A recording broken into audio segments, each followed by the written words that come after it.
Hi folks, Neil Angel here. I'd like to take you through a simple exercise to determine the best option to produce income in retirement. And I think what you'll see in this exercise is it's totally different than the kind of decisions you make when it comes to the accumulation phase of your life. So let's assume for a moment that you've managed to save some $500,000 and you have that amount, and as you add up the Social Security income, any pension income that you have, perhaps rental income from properties, and all of those sources that are not based on savings will produce an income of $3,000 a month. But you have determined that you really need $4,000 a month in order to live comfortably and to pay the light bills. So in this case, you are going to need an extra $1,000 a month to fill that gap, or $12,000 a year. And furthermore, the youngest of the two of you and your spouse, is age 66, and you're going to need this income based on both of your lives. That it's going to last as long as both of you last. So in the first example, you have perhaps looked at dividend-paying preferred stock. And at today's rates of dividends, somewhere between 2 and 2.5% on average, it would require a portfolio of some $522,000 in order to produce this level of income. All right, but problem is you started out with $500,000, so you are actually going to be $22,000 short of producing the level of income that you need based on that approach. You can also look at bonds, and today's bond yields are rendering somewhere around 3 to 3.5%. So at that rate, it would require $343,000 in some thereabouts to produce this $12,000 a year in income. The third option would be to use what we call the 4% rule, and that is to say not taking more than 4% from your portfolio in a given year in order to avoid depleting your portfolio before you die. Now the problem with that is that assumption was based on the market during the 90s when it was developed, and as you can recall, the 90s was a boom time in the market. I mean, we had one of the greatest bull markets in the history of the stock market during the 1990s. And in addition, we also enjoyed much higher interest rates.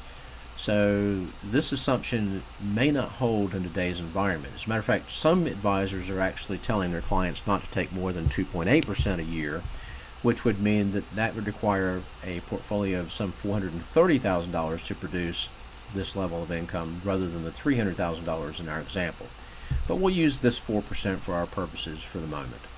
The fourth option that you have is some sort of annuity, and based on today's interest credits and mortality credits, we can safely assume that it would require somewhere around $210,000 or $211,000 in premium to produce this level of income for you.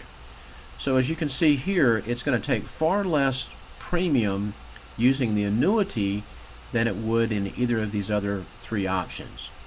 And at the end of the day, what do you have left over? Well, in the first option, you're actually going to be short there, so that's obviously not going to be an option for you. Had you invested in a bond portfolio to produce that income, you would have had roughly $157,000 left to invest for long-term growth. Investing in the 4% rule would have left $200,000 for long-term investment, and using an annuity would have meant you had an additional $289,000 to $290,000 to invest for long-term growth. So in this example, the annuity is the most effective and efficient tool to produce that income.